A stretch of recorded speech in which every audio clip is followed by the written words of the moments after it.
On the block this week on Auction Kings. So, goodbye. Oh, look at there. It's a telescope. 3 or 4 were made. 3 or 4 ever? Period. These are very, very rare. I like it even more now. This is a photographer's studio camera. You think you could still even take a picture with this thing? I wouldn't think, but you could. I have got a collection of Civil War letters. Never have I seen this many in one place outside of a museum. Every single letter has something super special. There's anybody else? Yes! I'm Paul Brown, and auctions are in my blood. Sell to them. I was raised in an auction house, and now I've got my own place, Gallery 63. Cindy's my office manager. John's my picker, and Delfino can fix anything so we can sell it. When the pieces come to us, or we go to them, fascinating items come in every day. And we auction them off to the highest bidder. We take our commission, and the seller gets the rest. You never know what can bring big bucks or big disappointment. And it ain't over till you hear. You bought it.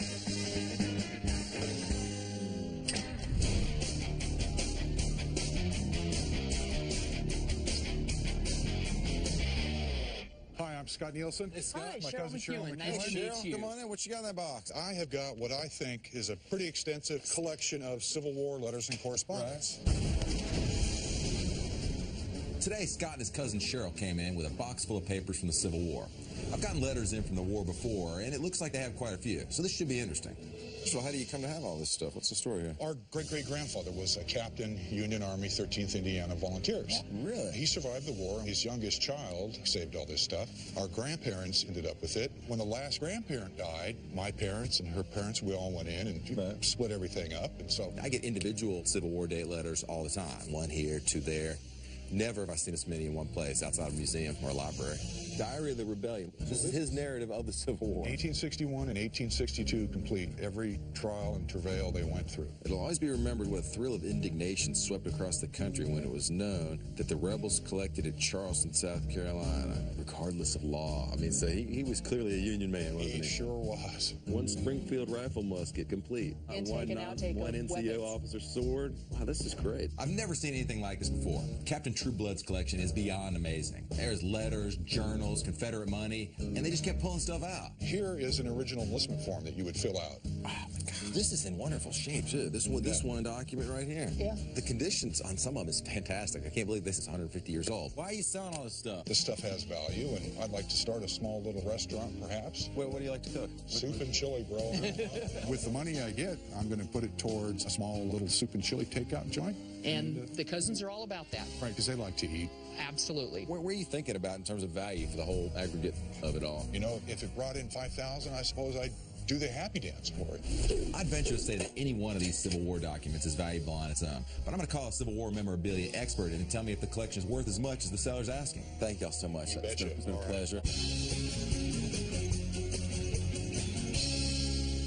Hi. Hi, how are you? I'm Tom. Pleased to meet you. Nice to meet you, Tom. What you got in that I got box? something here to show you. All right. Oh, look at there. It's a telescope. Today, Tom brought in an antique telescope. We don't get many of those in, so when we do, it's important to get a sense of their history. I bought this at a garage sale about 20 years ago. They said it was from World War II. They originally wanted $100 for it. Then we wound up negotiating at $75. Really? Yes. I'll give you 100 for it. No, I think I can do it better.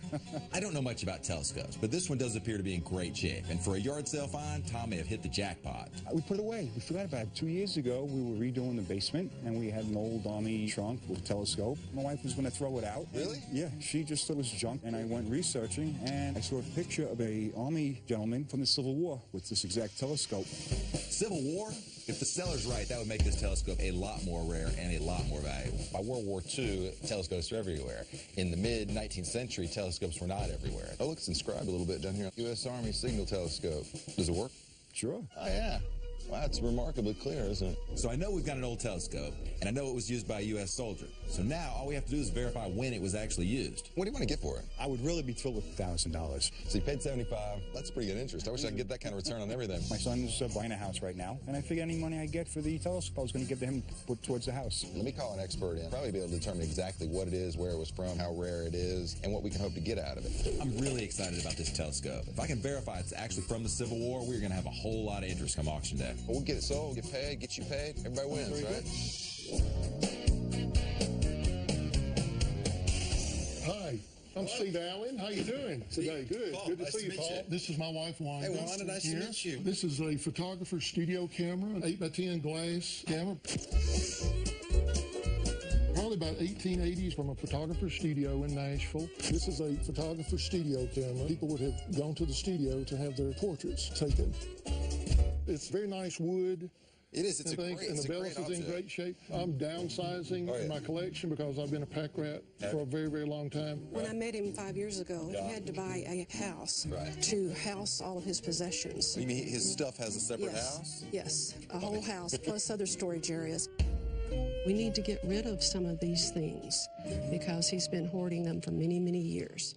Theoretically, you think you could still even take a picture with this thing? I would think, Paul, that you could just have your film holder for 8x10 and put your glass negative back there. I like it. Okay. What do you want to get for it? Oh, I would say maybe $400. From the money that we get, we're going to take that and put that in our retirement nest egg. Photography items can be tricky because they require a specific set of collectors to buy them. So I'm going to bring in an expert to give me an idea what I can expect at auction. Hopefully this thing will sell on a snap. It's a neat piece. It may even do better. It's not where it starts, it's where it ends. That's what I said. It's my line. What are you talking about? Where'd you come from? That's awesome. You want to work here? I want to show you one letter. This particular letter references John Wilkes Booth 3 years before he assassinated President Abraham Lincoln at Ford's Theater.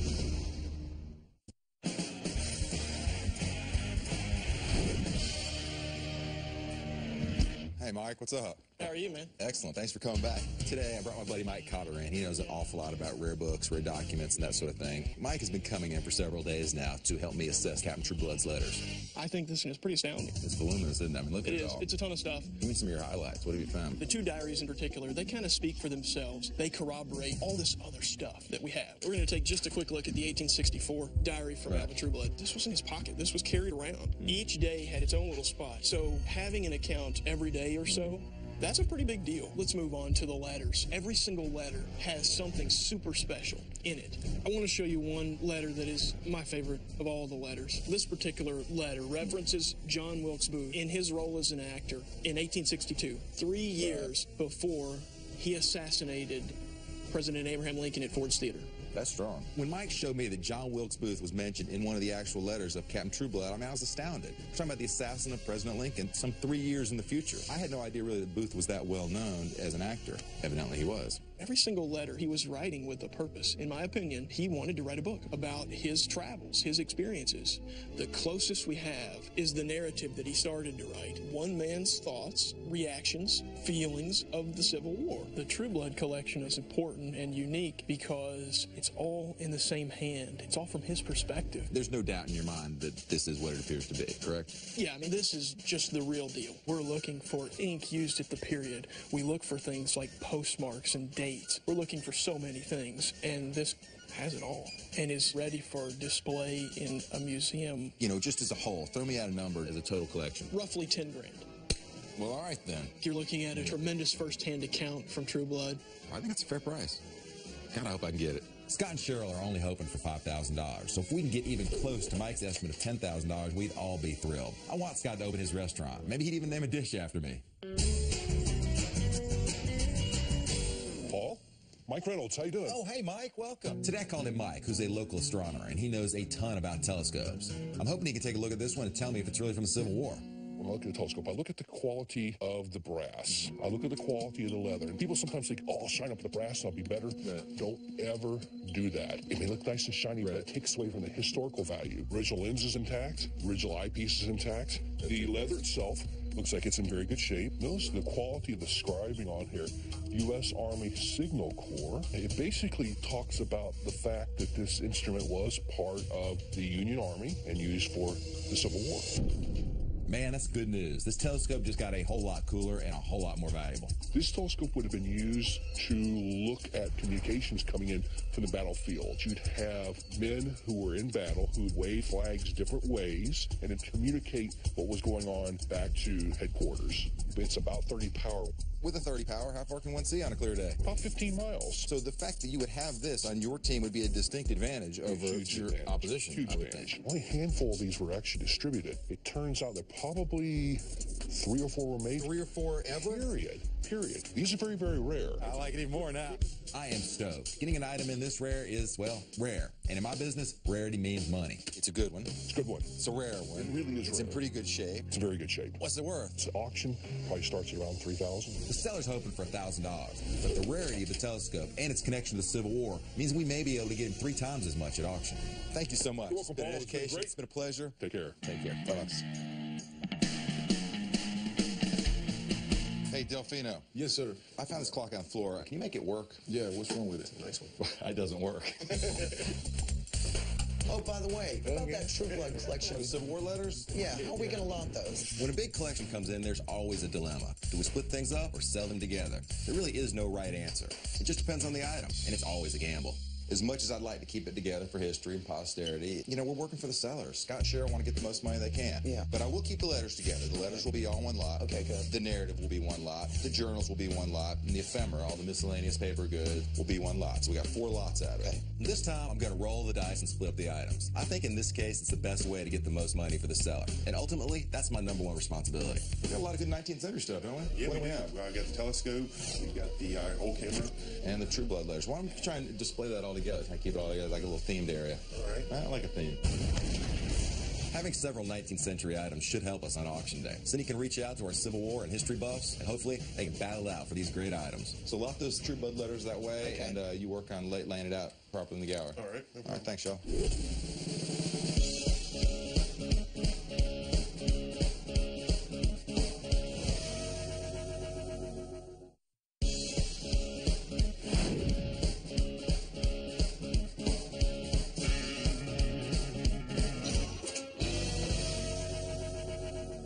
Hey, are you Paul? Yes, sir. Hey, I'm Phil Vogel. Phil, thanks for coming, man. I'm glad you came. Got that great old camera I want to show you. I brought Phil in to assess the 1880s camera. He owns his own vintage photography shop and knows a heck of a lot more than I do about the subject. There's a few things we like to look at. We like to look at the condition of the camera first. Right. One way we can determine that is to shine a light through the bellows and see if any enters in. See if we get any pinholes. I'm smelling some dry chemical, man. I don't see any light, though. If you're not seeing any light, then we have a good bellows. All right. And the other thing we want to look at is the lens. Yeah, that's nice, clear It's clear, lens. isn't it? Very clear, no scratches. It is a good lens. And then we also notice that there's a number on here, which would be their equivalent of a serial number. Serial number, okay. I was able to find an old advertisement that actually lists the years and the look serial here. numbers. Okay, here we go. So 20881, right? So we're between 1890 and 1900. Yeah, I would put it around 1891. Well, how about that? The seller thought the camera was from the 1880s, but it's really from 1891. It's not a big difference, so I don't think it'll affect the value much, if at all. Especially since Phil says the camera is still in working order. What's this camera going to be worth at auction, you think? I would say around $350 at auction. Okay. The seller wants more than that, so we'll have to get creative with our marketing. Hopefully the history buffs that Cindy's reaching out to will bid big for the camera, too. Been a pleasure. Thanks for having me, Paul. Have a great day.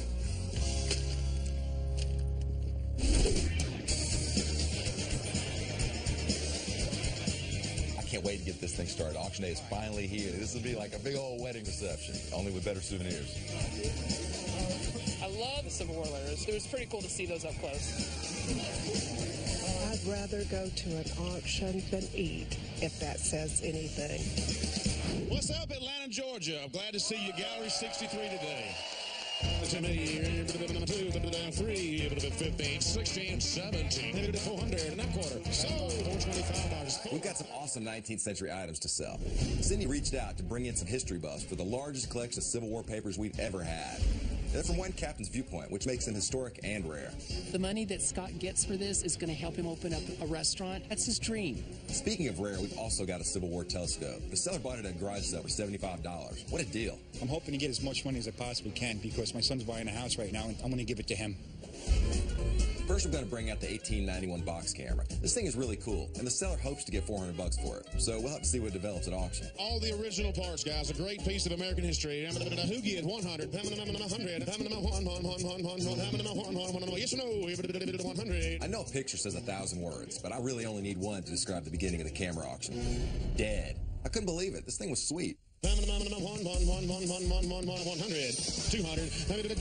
3, now 3, 400. 3 in the bleachers upstairs now, $400. I knew that camera would get some interest. Sometimes it just takes one person to start up a whole flurry of bids. Here, 3 and 4 and 5. Maybe to 5, 6. Maybe to 5 bids, 6 to buy. Maybe to 5 and 6. Here, you're in 5. Got to be 6, sir. Maybe to 550. 550. Now 600. Now 600. 550 here, 600 your turn. Here's $600. Anybody else? Last third, final call, $600. Sold out. 550. Buyer number 396. I'm very happy I bought this camera. I've always been a fan of old photography. I am an amateur, but it's a great start for my camera collection. The camera auction was a huge success. The audience was in a bidding mood, and I hoped it would hold out for the Civil War items. Civil War dated letters and journals. I was really excited to finally auction off the Civil War papers. I kind of grabbed Scott's arm and I'm going, okay, here we go, here we go. But it wasn't going as I expected. Anybody else? Anybody else?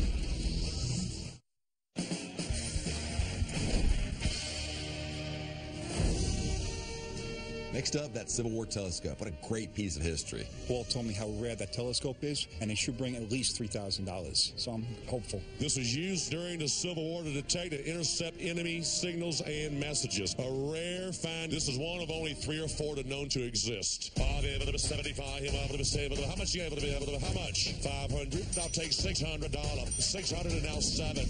800. 8 you able to 900. 1,000. And now 1,100. And now 1,200.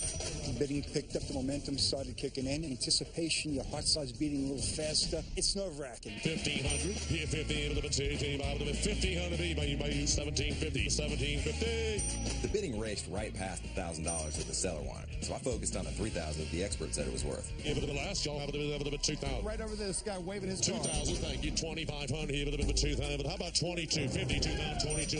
2,500. 25. Texas. 25. 2,500 is bid here. The Velasco mile. The fair warning. $2,600.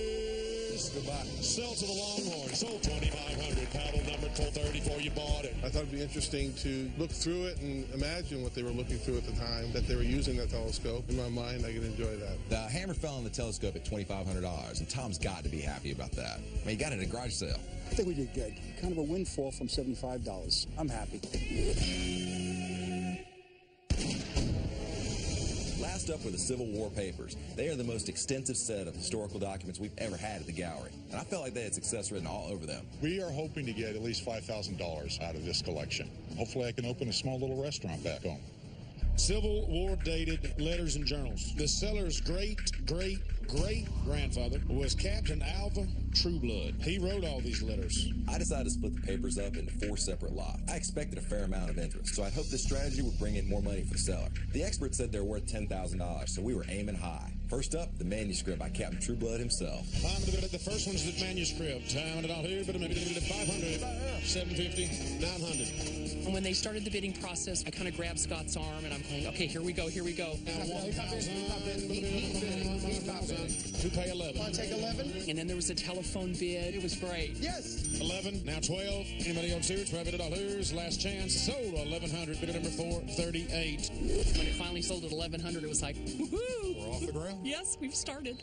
Next item we're going to sell. We got off to a good start toward the seller's $5,000 goal, but I really wanted to beat it. So I brought out the other Civil War items and prepared for battle. The next item is daily journals. He's 3. Headed at 4.5. 475. Sold 475 times 2 by 462. Everything that's not a letter. This is all the ephemera. Hot 14. 15, young lady. Sell them. 1,500. Goodbye. With only 1 lot left, our total so far was only $3,550. I realized the chances were slim that we'd reach the expert's $10,000 value. So I really hoped we'd at least hit the $5,000 mark that the seller wanted. The last lot is 4 dated letters now. One of the letters does reference John Wilkes Booth 3 years before he killed Lincoln. How many dollars on the year? He had $1,000. 1,100. 1,250. It can be 13. 13. Now 14. 14. Getting to 14. Getting to 14. Bidding stalled out at $1,300. I was shocked. I really thought the letters would be the standout of this collection. Anybody else? Anybody else? Now 15 to bid. 16. I'm here, damn it. 16. Then, luckily, we got a bid that started the ball rolling again. Even a phone bidder jumped in. This 17, 18, 19. Here, down, we get 18, we get 19, 1900. Now 2. Anybody else here? Last call. Sold 1,900. Bidder number 438. We got $5,450, which is a wonderful nest egg for Scott to start his new business with. My buyer was thrilled. He's a Civil War buff and was excited to have his own piece of history. Even though we didn't hit $10,000 like the expert thought, Everybody wins. The seller's happy, the buyers are happy, I'm happy, all is good.